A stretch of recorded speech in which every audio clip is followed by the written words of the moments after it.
السلام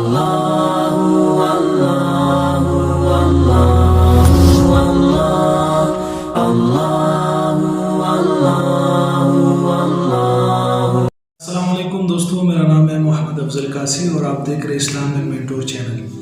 ناظرین، جیسے کہ ہمیں معلوم ہے کہ رمضان کی آمد ہے، تو رمضان سے پہلے حضور صلی اللہ علیہ وسلم نے ایک خطبہ دیا تھا رمضان سے چند دن پہلے۔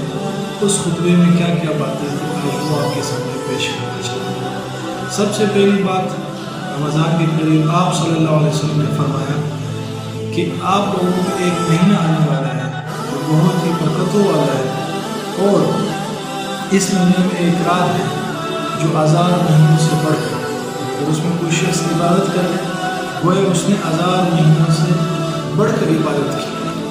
دوسرا اس میں ہے کہ اللہ تعالیٰ نے اس مہینے کے روزے کو فرض قرار دیا ہے۔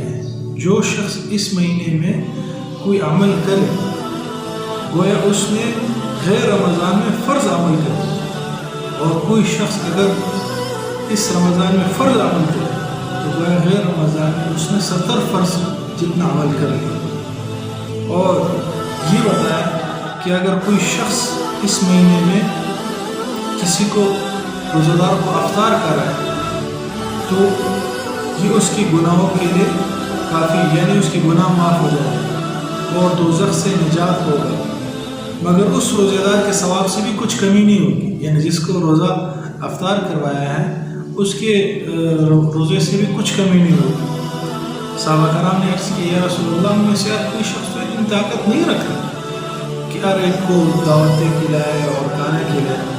تو آپ صلی اللہ علیہ وسلم نے فرمایا کہ یہ پیٹ بھر کھانا کھلانے پر موقوف نہیں ہے، اگر کسی کو ایک پانی پلا دیا یا ایک کھجوری کھلا دی تب بھی یہ ثواب اللہ پاک دے دیں گے۔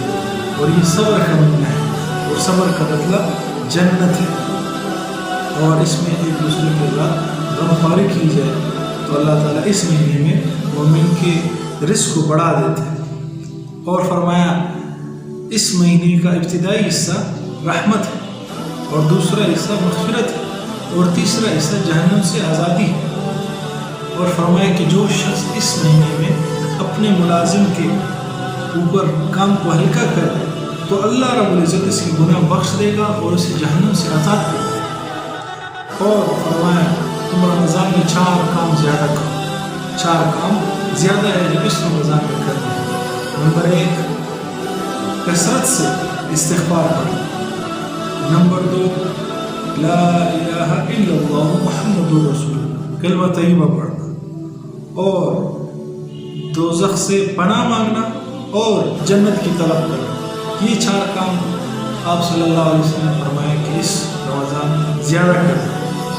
اور ایک کام یہ بتایا کہ جو شخص کسی روزہ دار کو پانی پلائے تو اللہ تعالیٰ اس کو میرے حوض کوثر سے ایسا پانی پلائے گا اس کے بعد جنت میں داخل ہونے تک پیاس نہیں لگے۔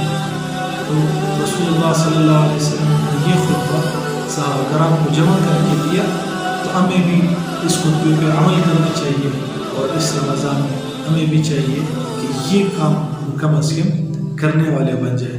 اللہ تعالیٰ ان باتوں پہ عمل کی توفیق عطا فرمائے۔ اللہ ہم سب کو دیندار بنائے اور اس رمضان میں اپنی زندگی بدلنے کی توفیق عطا فرمائے۔ السلام علیکم۔